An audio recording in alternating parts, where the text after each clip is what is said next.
नमस्कार। आज के इस दिलचस्प विश्लेषण में हम एक बहुत ही गहरे विषय पर बात करने वाले हैं। आज के इस डिजिटल युग को ही देख लीजिए। हर सेकंड मोबाइल पर नोटिफिकेशन, हर तरफ भटकाव। ऐसे में भारी संपत्ति और असाधारण सफलता हासिल करना एक बहुत बड़ी चुनौती बन गया है ना? ऐसा लगता है मानो सच्चा धन कमाना तो लगभग असंभव ही हो गया है। लेकिन अगर हम इतिहास के सबसे महान और सफल लोगों के जीवन को करीब से देखें तो एक बहुत ही चौंकाने वाली बात सामने आती है। उनका रहस्य आधुनिक तौर तरीकों से बिल्कुल अलग था। उनका रास्ता संपूर्ण एकांत और एक ऐसे अटूट फोकस से होकर गुजरता था जिसकी आज हम कल्पना भी नहीं कर सकते। तो चलिए आज इसी आंतरिक और बाहरी ब्लूप्रिंट को डिकोड करते हैं। अब अक्सर एक बहुत ही चुभता हुआ सवाल सामने आता है, आखिर बहुत ही प्रतिभाशाली और होशियार लोग भी अपार धन कमाने में क्यों असफल हो जाते हैं? इसका जवाब ना हमारी आंतरिक ऊर्जा और बाहरी दुनिया के कठोर फोकस के बीच के तालमेल में छिपा है। देखिए, केवल दिमाग का तेज होना या अच्छी जानकारी होना ही काफी नहीं है। सबसे ज्यादा जरूरी है उस ज्ञान को बिना किसी भटकाव के दुनिया में लागू करना। तो आइए समझते हैं कि ये पूरा सिस्टम आखिर काम कैसे करता है। तो चलिए अपने पहले और सबसे अहम कॉन्सेप्ट की ओर बढ़ते हैं। The hidden scarcity program, uncovering subconscious road blocks. जरा सोचिए, जन्म के समय यानी 0 साल की उम्र में इंसान का दिमाग एकदम कोरी स्लेट की तरह होता है, बिल्कुल ब्लैंक।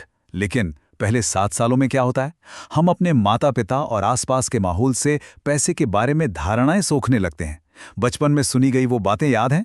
पैसे क्या पेड़ पर उगते हैं? या अमीर लोग तो लालची होते हैं? ये सिर्फ आम बातें नहीं हैं। 7 साल की उम्र तक आते आते ये सारी बातें मिलकर दिमाग में कमी का एक पक्का ऑपरेटिंग सिस्टम बना देती हैं, जो हमेशा के लिए सबकॉन्शियस में लॉक हो जाता है और फिर जीवन भर हमारे पैसे से जुड़े फैसलों को कंट्रोल करता है। और फिर शुरू होता है समाज की उम्मीदों का भारी बोझ। रिश्तेदारों को खुश करना, एक सुरक्षित सी नौकरी खोजना और बस दूसरों की देखा देखी करना। ये जो बाईं तरफ का नज़ारा है ना, ये अक्सर इंसान को एक औसत दर्जे की जिंदगी में बुरी तरह फंसा कर रखता है। लेकिन इसके बिल्कुल विपरीत दाईं तरफ है इंसान की असली क्षमता, यानी आर्थिक स्वतंत्रता और क्वांटम अलाइनमेंट। सच तो यह है कि जब तक समाज के इस शोर और दिखावे के बोझ को हम पीछे नहीं छोड़ते, तब तक उस असली क्षमता को कभी भी अनलॉक नहीं किया जा सकता। और यहीं से हम आते हैं अपने दूसरे पड़ाव पर, attention equals manifestation energy, the true cost of distraction. अब ये क्वांटम फील्ड सुनकर शायद लगे कि कोई जादू टोना है, लेकिन ऐसा बिल्कुल नहीं है। विज्ञान और क्वांटम फिजिक्स के अनुसार ये एक ऐसा रिस्पॉन्सिव एनवायरनमेंट है जहां इंसान का गहरा फोकस और उसकी जागरूकता सीधे तौर पर भौतिक वास्तविकता को आकार देती है।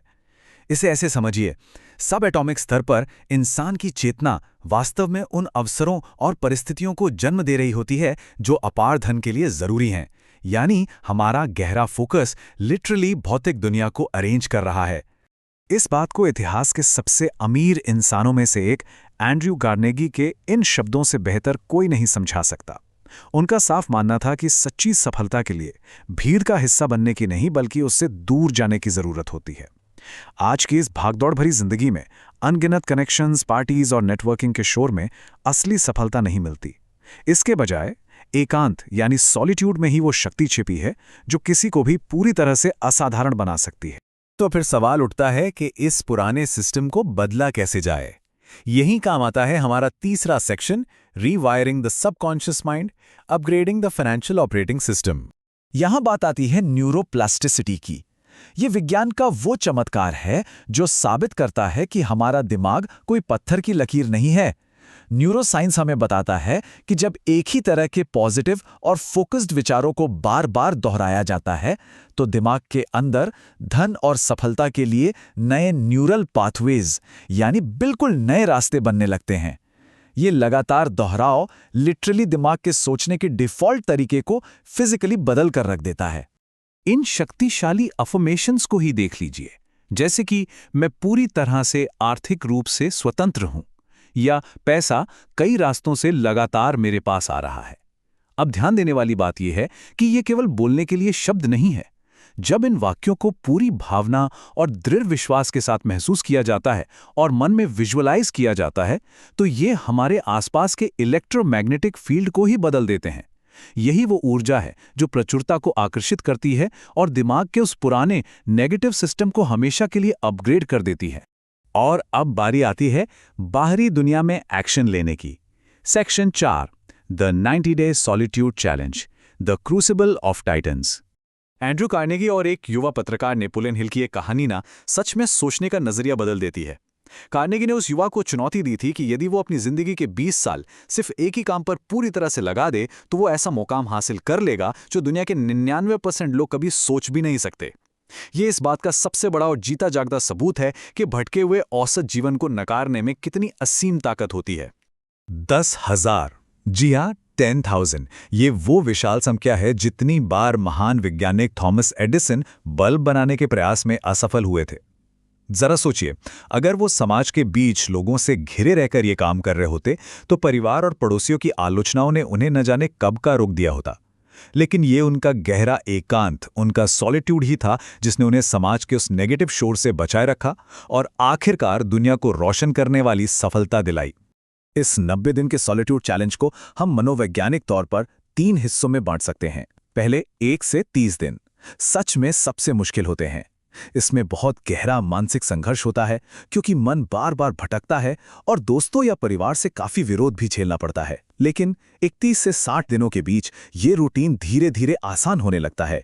और फिर आते हैं आखिरी के 30 दिन, जब ये सिंगुलर फोकस, ये एकांत एक स्वाभाविक आदत यानी सेकंड नेचर बन जाता है। इस मनोवैज्ञानिक प्रोसेस से गुजरना एक परमानेंट आदत बनाने के लिए एकदम क्रूशल है। और अब हम पहुंच गए हैं पजल के आखिरी और सबसे जरूरी हिस्से पर, section 5, defining a chief aim, the power of auto suggestion. Auto suggestion के 3 बहुत ही प्रिसाइज कदम होते हैं। सबसे पहले एक बिल्कुल स्पष्ट और सटीक लक्ष्य लिखना होता है, जैसे कि अगले कुछ समय में 50 लाख कमाना। दूसरा, और ये सबसे महत्वपूर्ण है, ये तय करना कि इस लक्ष्य के लिए क्या बलिदान दिया जाएगा। वो आराम की नींद हो सकती है या फिर वीकेंड की पार्टीज, क्योंकि ब्रह्मांड का ये अटल नियम है, असाधारण संपत्ति पाने के लिए कुछ न कुछ तो सैक्रिफाइस करना ही पड़ता है। और अंत में इसे दिन में 3 बार जोर से पढ़ना और परिणाम को विजुअलाइज करना बहुत जरूरी है। देखिए, भारी सफलता के लिए सिर्फ साधारण सी जानकारी काफी नहीं है, जरूरत होती है स्पेशलाइज्ड नॉलेज यानी विशिष्ट ज्ञान की। इसका सीधा सा मतलब है किसी एक ही विषय में बहुत गहरी और सटीक एक्सपर्टीज हासिल करना। इतिहास के सबसे पहले अरबपति जॉन डी रॉकफेलर इसका परफेक्ट एग्जाम्पल है। उन्होंने अपना सारा ध्यान, अपनी पूरी ऊर्जा सिर्फ और सिर्फ तेल उद्योग की गहराई को समझने में लगा दी, और यही वो फोकस्ड स्पेशलाइज्ड नॉलेज थी जो उनकी अपार संपत्ति का कारण बनी। आज के इस इंटरनेट युग की सबसे बड़ी समस्या क्या है? ये जनरल नॉलेज का जाल, जहां लोग बस एंडलेस स्क्रोलिंग करते रहते हैं और कई सारे टॉपिक्स की बस ऊपरी सतही जानकारी में अपना समय बर्बाद करते हैं। जबकि असली गेम चेंजर दाईं ओर है, अप्लाइड स्पेशलाइज्ड नॉलेज। अपार धन कमाने का असल रास्ता यही है कि किसी एक क्षेत्र में बहुत गहरा ज्ञान प्राप्त किया जाए और उसे प्रयोग करके तुरंत लागू किया जाए। तो इस पूरी चर्चा के अंत में एक बहुत ही गहरा सवाल उभर कर आता है, कल की असाधारण संपत्ति बनाने के लिए आज किस चीज का बलिदान दिया जाएगा? अब समय आ गया है कि एक निश्चित लक्ष्य निर्धारित किया जाए, बाहरी दुनिया के उस फालतू शोर को पूरी तरह से बंद किया जाए और उस एकांत को गले लगाया जाए जो इस लक्ष्य को हासिल करने के लिए सबसे जरूरी है। सोचने का समय अब खत्म हुआ। अब वक्त है संपूर्ण एकांत और अचूक फोकस का।